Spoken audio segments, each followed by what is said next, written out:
नमस्कार विद्यार्थी मित्रांनो, तुमचं पुन्हा एकदा स्वागत आहे आपल्या YouTube चॅनलमध्ये. तुम्हाला माहिती असेल कालच आयोगाने एक प्रसिद्ध पत्रक काय केलेलं आहे तर पब्लिश केलेलं आहे. त्याच्यामध्ये आयोगाने काही ठळक आपल्याला काय दिलेलं आहे, काही सूचना दिलेल्या आहेत, की आपल्या समाजमध्ये जे काही पसरते ओके, अभ्यासक्रम बदलण्याबाबत ओके, त्याबद्दल आयोगाने काय केलेलं आहे, एक स्पष्टीकरण दिलेलं आहे. ते काय स्पष्टीकरण आहे आपण आपल्या आजच्या लेक्चरमध्ये बघूया. ओके, सो काय होतं प्रसिद्धी पत्रक ते पहिल्यांदा आपण वाचूया.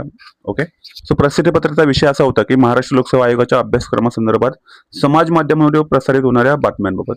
म्हणजे बघा, लक्ष ठेवा इकडे, एवढं लक्षात घ्या आपण की आयोगाचं किती लक्ष आहे. म्हणजे मी म्हणेन की आयोगाचे खूप सारे आभार मानेल. आपल्या लक्षात ठेवा, एमपीएससी असं एकमेव आपल्याकडचा असा आयोग आहे की ज्याच्या पारदर्शकते कोणीही काय करू शकत नाही, प्रश्नचिन्ह उपस्थित करू शकत नाही. आपल्याला एकही असं आठवणार नाही की आयोगाचं काय झालेलं आहे, पेपर काय झालेला आहे, लीक झालेलं आहे आतापर्यंत. एक 10-1 वर्षापर्यंत म्हणू शकतो, जेवढ्या मी या क्षेत्रामध्ये आहे. मी एकदाही ऐकलं नाही की आयोगाचं काय झालेलं आहे, पेपर लीक झालेला आहे. म्हणजे आपला आयोग एवढा प्रामाणिकपणे पारदर्शकपणे काय करतोय, काम करतोय. बाकी ठीक आहे, डिले वगैरे चालतोय, ते पण आपल्या ह्या केसेस मुलेमध्ये वगैरे काही रिझल्ट वगैरे अडकतात. पण आता मागील 5 ते 6 महिन्यापूर्वीपासून जे काय आयोग जे काही काम करतोय ते खरंच म्हणजे म्हणतात ना, एक स्तुती योग्य आहे. आपण त्याला प्रशंसा केलीच, अप्रिशिएट केलंच पाहिजे आयोगाच्या कामाला. ओके, सो एवढं पण आयोगाने प्रसिद्धी पत्रक तयार केलं टाकलं आहे की तुम्ही अशा बातम्यांवर काय करू शकत नका विश्वास ठेवू, नका अभ्यासक्रम बदलणार नाही. का तर त्या ठीक आहे ना, आयोगाने काय केलेलं आहे, एक समिती नेमलेली आहे, जज समिती नेमलेली आहे. त्या समितीला सांगितले की तुम्ही ग्रुप सीच्या जे काही आम्ही सर्व जागा आता काय करतोय, एकत्र करतोय ग्रुप सी साठी. तर ह्याच्यासाठी जर काही अभ्यासक्रम बदलायचा वगैरे असेल का, तर ह्याच्यासाठी आम्हाला रिकमेंड द्या, शिफारसी करा, अशी त्यांनी काय केलेली आहे, समिती नेमली होती.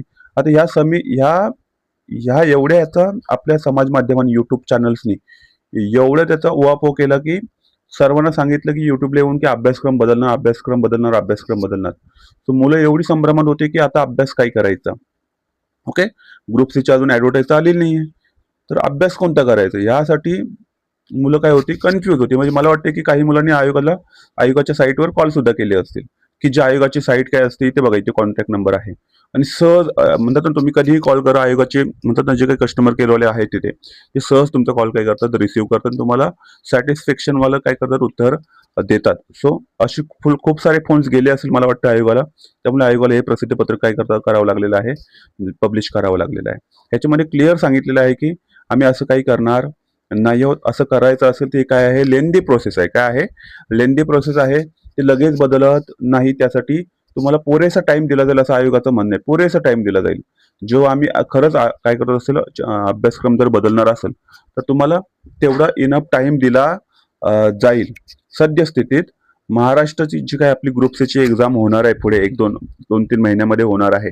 ओके, कधी होणार आपल्याला माहिती नाही, अजून ऍडव्हर्टाईज आलेली नाही. मला वाटतं ह्या जून एंड पर्यंत नक्कीच येईल. ओके, सो मुलांनी, मी त्याच्यावर शेवटला बोलतो. ओके, सो आयोगाचं काय म्हणणं आहे, जे ग्रुप सी ला पूर्व परीक्षा आणि मुख्य परीक्षा या विद्यमान अभ्यासक्रमानुसार जो काय आहे, ओके, पेपर 1 पेपर 2 आणि आपला प्रिलिमचा, ओके, यानुसारच काय केली जाईल, जाहिरात प्रसिद्ध केली जाईल. तर उमेदवारांनी कोणत्याही अफवांवर काय करू नये, विश्वास ठेवू नये. काही शंका असल्यास आयोगाच्या कार्यालयाशी संपर्क साधावा, एवढं सुद्धा आयोग सांगतोय.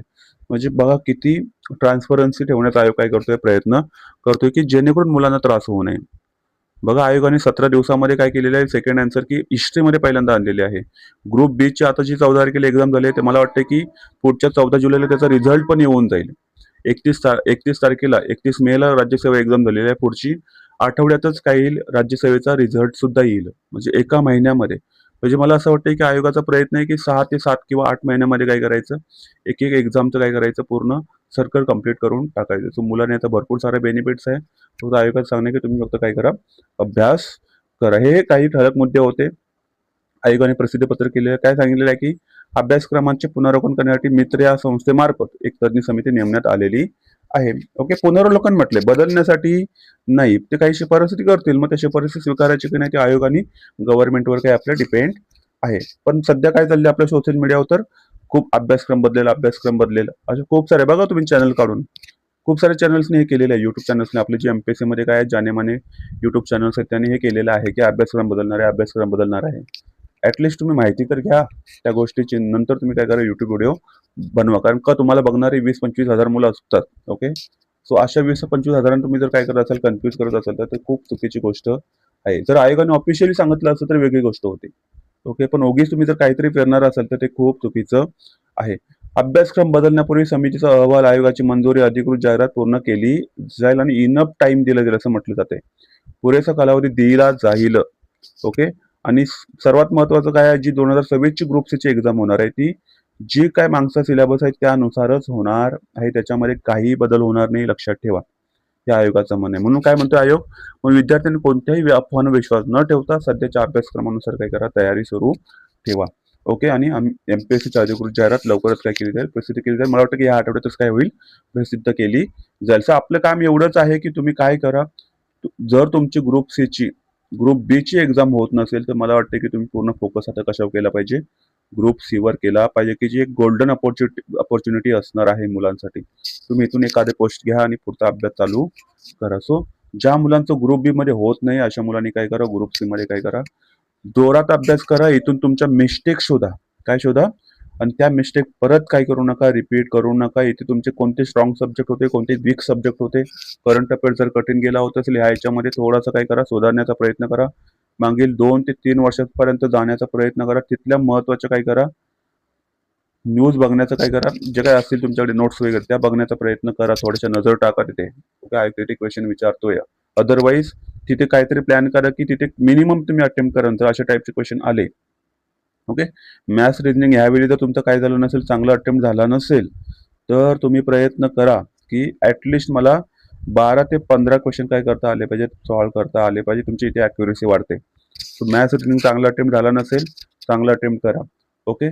तुमचा यावेळी काय झालं नसेल, चांगला अटेम्प्ट झाला नसेल, म्हणजे 60-70 पर्यंत तुम्ही थांबला असाल, प्रयत्न करा की येणाऱ्या ग्रुप सी ला तुमचा अटेम्प्ट हा 80+ असेल. तेव्हा जाऊन तुम्ही कुठे कट ऑफ मध्ये बसवू शकता. कारण काय, ह्या ग्रुप सी ला देणारी खूप सारी मुलं असणार आहेत, लक्षात ठेवा. 3.5 लाखापेक्षा जास्त मुलं ग्रुप सी देणार आहेत. सो मोठे ऍडव्हर्टाईज आहे, सरळ सेवा प्रमाणित एक्झाम काही होणार आहेत. सो प्रामाणिकपणे अभ्यास करा आणि आपलं काय करा, लाईफ सेट करा. एवढंच म्हणेन. ओके. आपण इथे थांबूया. आय होप तुम्हाला ही न्यूज कळली असेल. काय आहे, कोणताही अभ्यासक्रम काय होणार नाहीये, बदलणार नाहीये. सो तुम्ही कुठल्याही अफवांवर काय ठेवू नका, विश्वास ठेवू नका. फक्त अभ्यास करा. पुढच्या 2 महिन्यात तुम्ही काय करा, पद्धतशीर काय करा, प्लॅनिंग करा. असं पकडून चला की किती पुढच्या मी म्हणू शकतो की पुढच्या 1-2 महिन्यामध्ये एक्झाम काय होऊ शकते, लागू शकते आयोगाची, ग्रुप सी ची. तो 2 महिन्याचा व्यवस्थित काय करा, प्लॅन करा. 2 मंथ्स त्याच्यामध्ये सर्वाधिक फोकस कराल तुम्ही जनरल सायन्स, मॅथ्स आणि करंट अफेअर्स. इथून तुमचे 50 क्वेश्चन असणार आहे. हे 50 मधले ऍटलिस्ट प्रयत्न करा एक 35 क्वेश्चन माझे काय झाले पाहिजेत, करेक्ट झाले. एवढा तगडा अभ्यास करून ठेवा, जनरल सायन्स, मॅथ्स आणि करंट अफेअर्स. ओके. काय करायचं, काय नाही करायचं, कोणत्या मिस्टेक करायच्या नाही आहेत आपल्या, परत या सर्व काही काही गोष्टी लिहून ठेवा. ओके. पेपर अनालिसिस व्यवस्थित करा ग्रुप बीचं. ओके. थँक्यू. आपण इथे थांबूया. जय हिंद.